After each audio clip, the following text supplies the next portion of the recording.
Mi nombre es Adán Enrique Rubalcaba Barrera, de la Universidad Nacional Autónoma de México, Facultad Ciencias Políticas y Sociales, Licenciatura Ciencias de la Comunicación, SUAYET. Tema: Alternancia política y reconfiguración mundial.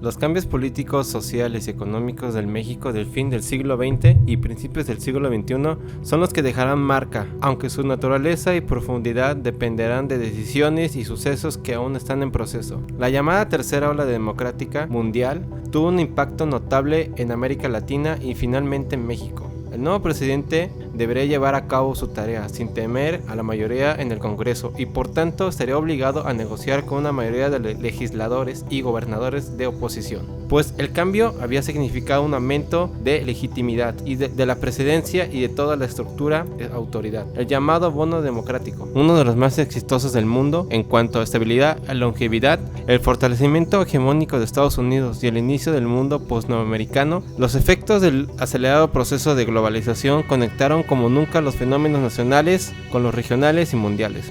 El ambiente físico sobresale la organización, pero también el deterioro ecológico. En el campo de lo político, entre 1985 y 2010, México pareció capaz de poner fin pacíficamente a un régimen autoritario, que entre otras cosas permitió que durante 71 años un solo partido dominara la vida política y nacional, en más de un sentido, y también la economía social y cultural. En lo económico, México abandonó por completo en el patrón de crecimiento centrado en el proteccionismo y en el intercambio del mercado externo, en particular con Estados Unidos. Entre las consecuencias de esa evolución se contó la decisión del gobierno mexicano de renunciar a su viejo modelo de desarrollo basado en un mercado protegido, con el propósito de buscar la renovación de la economía mediante un tratado de libre comercio con Estados Unidos y Canadá. En el año 1993, mediante el presidente Salinas, que obtuvo su victoria por la vía del fraude. Ahora bien, el cambio definitivo en esta materia se concretó con la aprobación de una nueva ley en el año 1993, que garantizó la entrada del capital foráneo a sectores que hasta entonces habían estado reservados, parcial o totalmente, a inversiones nacionales. Las exportaciones crecieron mucho, pero al igual que las importaciones, así como la migración indocumentada hacia los Estados Unidos y el tráfico de drogas. La prohibición al capital extranjero de participar en el sector financiero, una de las últimas restricciones del capital externo, se eliminó en el año 1998. La privatización de las empresas públicas fue otra de las reformas que alentó el programa neoliberal. Al inicio del gobierno del presidente Zedillo, produjo un error de diciembre, así llamado por el mal manejo del tipo de cambio, que propició una fuga de capitales y la consecuencia presión sobre el tipo de cambio. El difícil panorama económico mexicano provocó una reacción de cadena en otras economías emergentes que también se enfrentaron a una masiva fuga de capitales por los inversionistas globales, las consideraron igualmente vulnerables. El nuevo IFE, al quitar de las manos el gobierno del proceso electoral, rompió con las reglas prevalentes desde 1946. También acabó con un principio de más de un siglo, la prohibición a la Suprema Corte de pronunciarse en materia electoral. De esta manera, el presidente perdió el control de una parte importante del Congreso, situación que alentó el triunfo de Cárdenas como jefe de gobierno de la Ciudad de México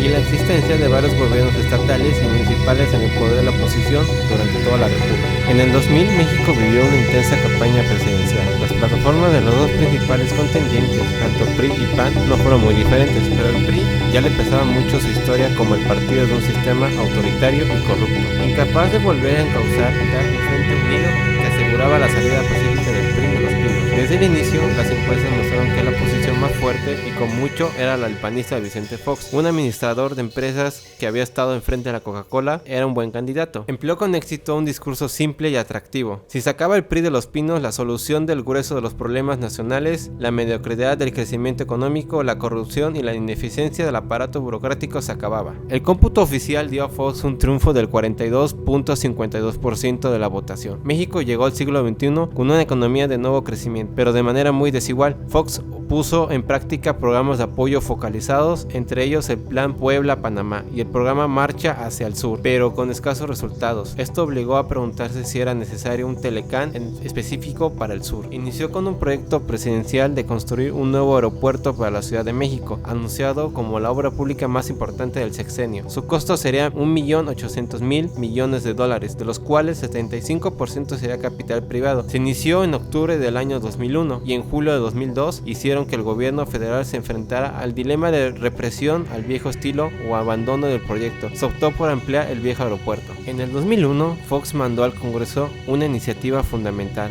Era la eliminación excesiva del IVA a medicinas y alimentos. Un aumento de los ingresos por las exportaciones petroleras en la segunda mitad del sexenio permitió finalmente al gobierno de Fox disponer de los recursos que la frustrada reforma fiscal le negó. El capital privado fue admitido en la generación de electricidad, que luego es vendida a la Comisión Federal de Electricidad CFE en los llamados contratos de servicios múltiples. Pemex y la CFE continuaron como centros de sus respectivas industrias, aunque bajo una gran presión para dejar de serlo. No fue fácil echar abajo las inercias, pero al final del sexenio de Fox, el gobierno había dado respuesta a millares de demandas ciudadanas de información. El 2000 concluyó con un aumento del PIB del 5.1%, pero al final de su sexenio de crecimiento fue demasiado bajo, de apenas el 1.4%. Para el 2006 ya había quedado claro que la disputa para la presidencia volvería a ser como la del año 2000. En este sentido, la elección terminó por presentarse el de la izquierda y el de la derecha. AMLO fue presentado como un peligro para México y se le equiparó como Hugo Chávez, el presidente de Venezuela, a quien los medios caracterizaron como un populista entre ridículo y siniestro. Felipe Calderón tuvo un apoyo abierto al presidente Fox de los sectores empresariales y de las dos grandes cadenas de televisión, al punto que se violaron las dos normas vigentes. El resultado de la elección de 2006 no fue aceptado por la izquierda, que sostuvo que había fraude y exigió un voto por voto y casilla por casilla. Los resultados de esa decisión fueron, entre otros, la negativa de una parte de la izquierda en aceptar la legitimidad del nuevo gobierno y dejar al PRI como el fiel de la balanza en el proceso político inmediato entre 2006 y 2009. Para el 2010 era claro que una parte medular de la agenda política mexicana consistía en una acumulación de problemas políticos, sociales y económicos,